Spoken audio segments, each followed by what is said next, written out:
형통의 삶을, 이런 제목으로 은혜를 나누려고 합니다. 우리 인생은 선택의 연속입니다. 무엇을 먹을까? 무엇을 입을까? 어떤 길로 갈까? 무엇을 먼저 할까? 끊임없는 선택들이 우리를 기다리고 있습니다.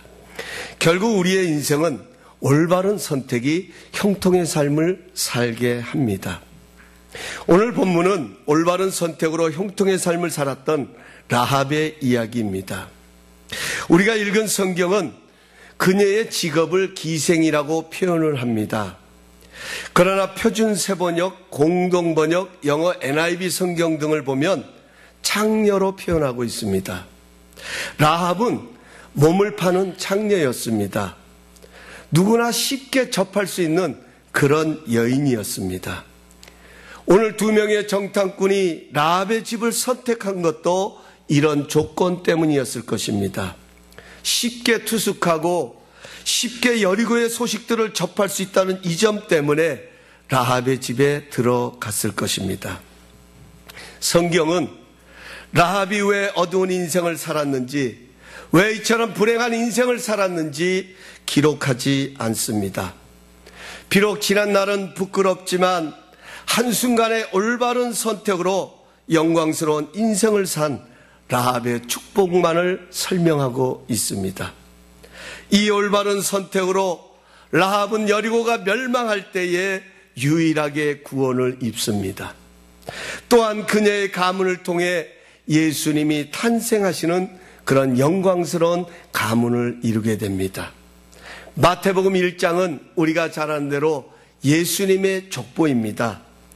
특별히 마태복음 1장 4절 6절에 가서 보면 이렇게 기록되어 있습니다. 우리 함께 한 목소리로 읽겠습니다. 시작. 람은 아비나답을 낳고, 아비나답은 나손을 낳고, 나손은 살몬을 낳고, 살몬은 라합에게서 보아스를 낳고, 보아스는 룻에게서 오벳을 낳고, 오벳은 이새를 낳고, 이새는 다윗 왕을 낳으니라. 아멘. 우리가 너무나도 잘 아는 룻의 남편인 보아스, 그 보아스의 어머니가 바로 라합입니다. 다윗의 고조 할머니가 바로 라합입니다. 저는 이 장면을 보면서 한순간의 올바른 선택으로 예수님의 가문을 세웠던 이 라합의 축복을 보면서 그런 상상을 해보았습니다. 만약에 라합이 정탐꾼을 선택하지 않았더라면 어떻게 되었을까 하는 것입니다. 생각만 해도 끔찍합니다.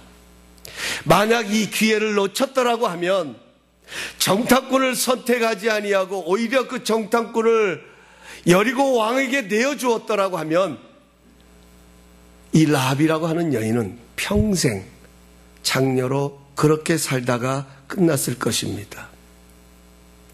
이것은 지금도 우리도 마찬가지입니다. 오늘이 우리에게 중요한 것은 올바른 선택을 내릴 수 있는 기회라는 것입니다.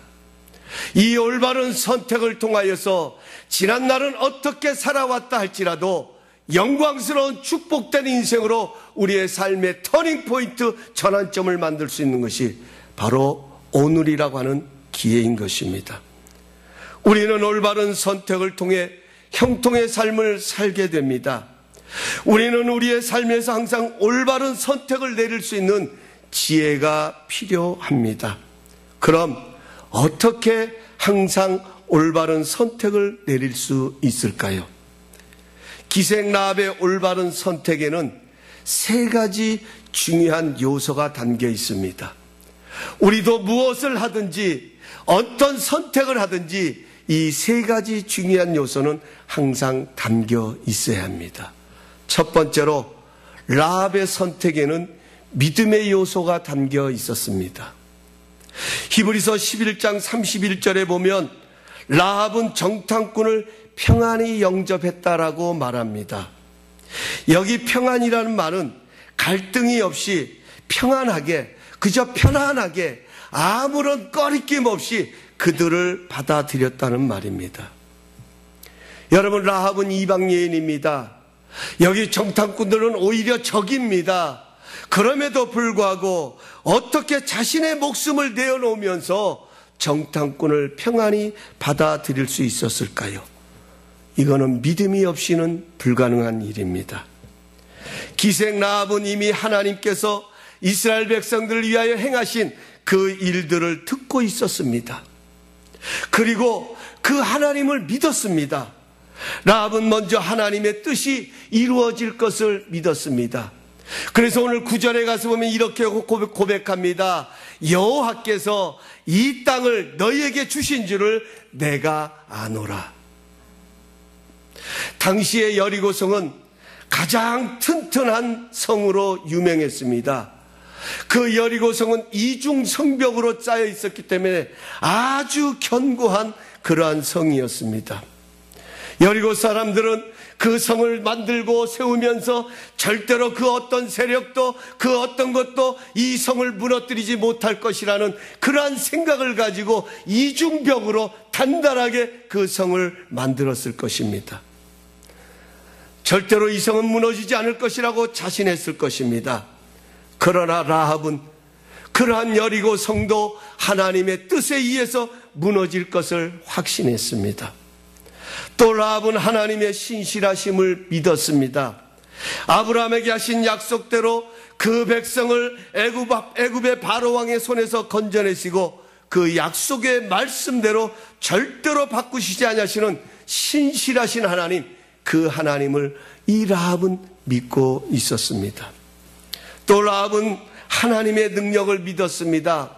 홍해를 가르고 그 악명 높은 아모리 족속의 두 왕 사온과 옥을 이기게 하신 하나님, 광야에서 200만 명의 이스라엘 백성들을 먹이시고 입히시고 반석에서 물이 나게 하셔서 그들이 목마를 때 생수를 마시게 하셨던 그 하나님에 대한 믿음 때문에 라합은 정탐꾼들을 살리려고 선택을 한 것입니다.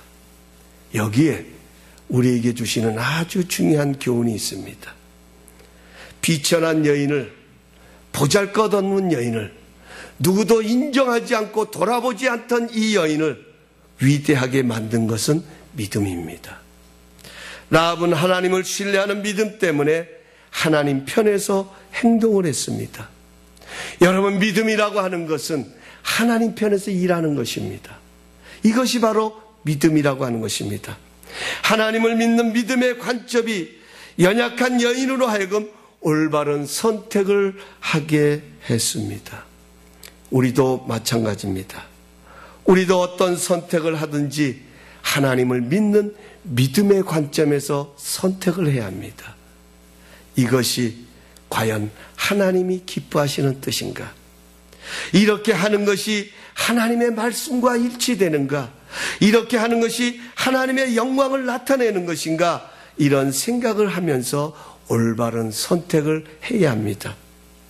우리가 하나님께 대한 믿음을 가지고 선택하면 그 선택은 반드시 복된 선택으로 우리에게 돌아올 것입니다.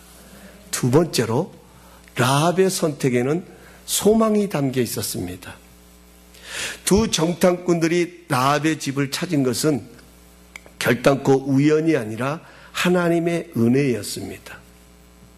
라합은 이미 하나님에 대한 소식을 듣고 정탐꾼들이 자신의 집에 찾아오기도 전에서부터 그는 그 하나님을 믿었습니다. 그 하나님에 대한 믿음을 가지고 있었고, 하나님께서는 이런 라합에게 은혜를 베푸시기 위하여 정탐꾼을 보내셨습니다. 정탐꾼을 맞이한 라합은 두 가지 선택을 할 수가 있었습니다. 하나는 성과 함께 여리고성이 멸망할 때 함께 망하는 것이고, 또 하나는 구원받아 사는 것입니다. 라합은 자신의 형편을 돌아보면, 자신의 삶을 돌아보면 비천했습니다. 이 남자, 저 남자에게 몸을 팔아서 먹고 사는 인생, 누구에게도 인정받지 못하는 인생, 아마 거기에만 집중했다라고 하면, 자신의 처한 상황만 보았다라고 하면 라합은 차라리 잘 됐다, 이것이 오히려 나에게는 기회일 것이다, 어서 빨리 망해라, 차라리 이렇게 해서라도 끝내버리는 것이 나을 수 있다라고 자포자기할 수도 있었을 것입니다. 그러나 라합은 하나님의 살리시는 은혜를 받아들이기로 선택을 합니다.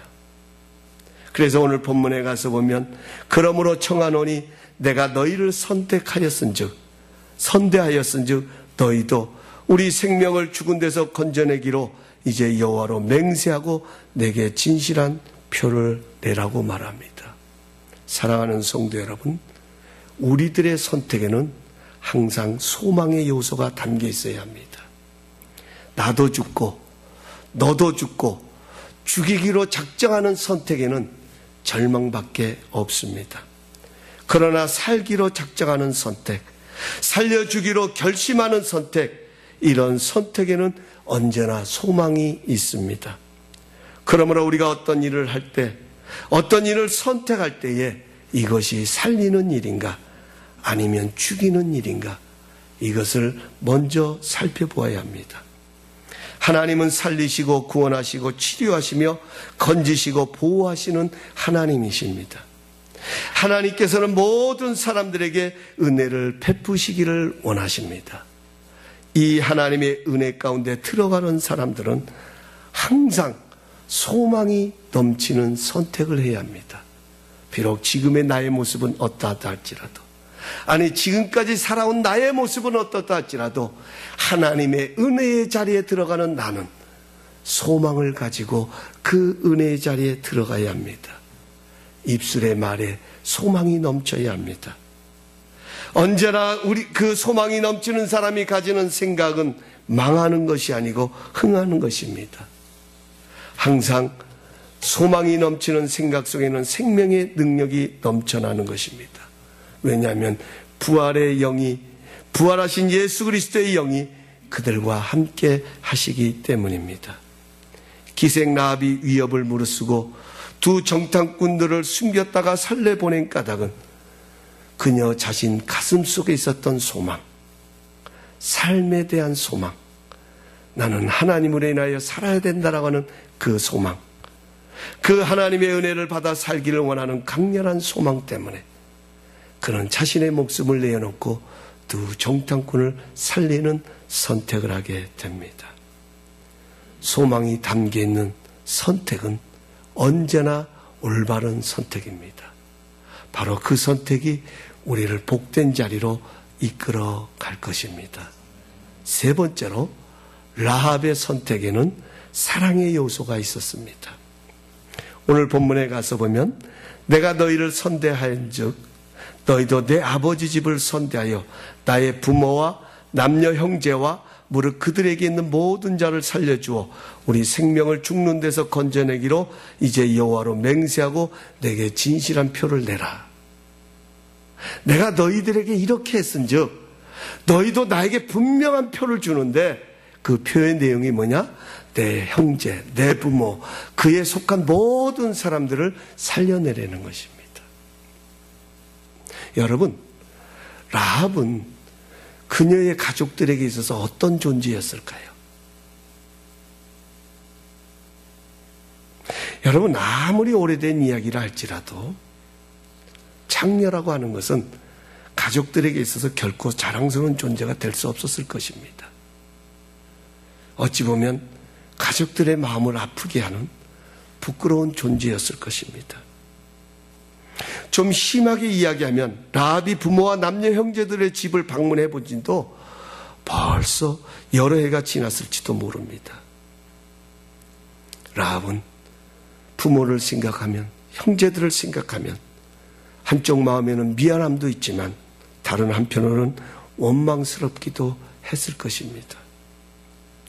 그런데 결정적인 순간에 라합은 그의 부모와 그의 형제, 그리고 그들에게 있는 모든 자들을 살려야겠다고 생각을 합니다.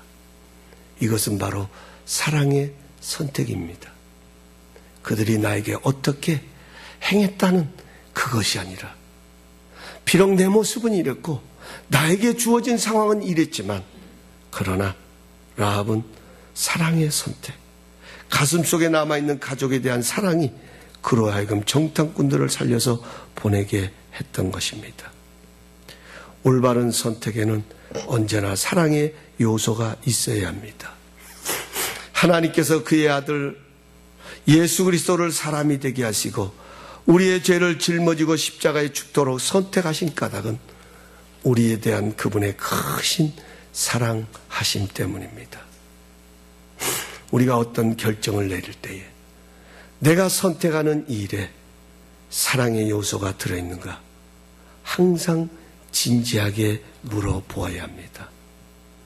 우리가 선택하는 일이 하나님을 사랑하고 내 이웃을 사랑하고 더 나아가서 내 자신뿐만 아니라 내 모든 것들을 살릴 수 있는 그런 사랑의 선택이라고 하면 반드시 그 선택은 올바른 선택이고 복된 선택으로 우리에게 다가올 것입니다. 바로 그 선택이 우리로 하여금 형통의 삶을 살게 할 것입니다. 이제 말씀을 맺겠습니다. 올바른 선택은 우리로 하여금 성공적인 삶을 살게 하고 다른 사람들에게 축복을 나누어주며 하나님을 기쁘시게 합니다. 성경에는 올바른 선택을 했던 수많은 인물들이 있습니다. 그리고 그들의 선택에는 언제나 믿음, 소망, 사랑 이 세 가지가 항상 깃들어 있습니다. 사랑하는 성도 여러분, 당장 이번 주간에 우리에게는 이 성전을 떠나면서부터 아니 지금 이 순간부터 우리는 역시 여전히 선택의 연속이 우리를 기다리고 있을 것입니다. 우리가 어떤 일을 선택할 때에 이 세 가지의 요소들을 항상 살펴보시기 바랍니다. 나는 하나님을 믿는 믿음으로 이 일을 하고 있는 것인가? 내가 행하는 이 일 속에 과연 하나님에 대한 믿음은 있는 것인가? 내가 선택한 이 선택 속에 하나님은 과연 어디에 자리하고 계시는 것인가? 나는 하나님의 은혜를 기대하면서 이 일을 하고 있는가? 이 일이 잘 될 것이라고 하는 소망은 어디에 있는 것인가? 나의 소망은 어디로서부터 주어지고 있는 것인가? 그리고 나는 하나님을 사랑하고 다른 사람들을 사랑하기 위해 이 일을 하고 있는 것인가? 나는 예수 믿고 변화되어 세상을 축복할 존재인데 나는 그런 일을 행하기 위해서는 내가 사랑하는 자가 되야 되는데 과연 내가 선택한 일 속에는 사랑이 담겨 있는 것인가? 우리 성령님께서 우리 모두로 하여금 항상 올바른 선택을 할 수 있도록 도와주시기를 예수님의 이름으로 축원합니다. 기도하겠습니다.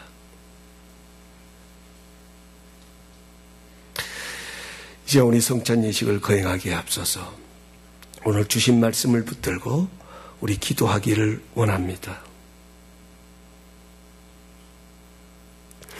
형통의 삶은 올바른 선택입니다.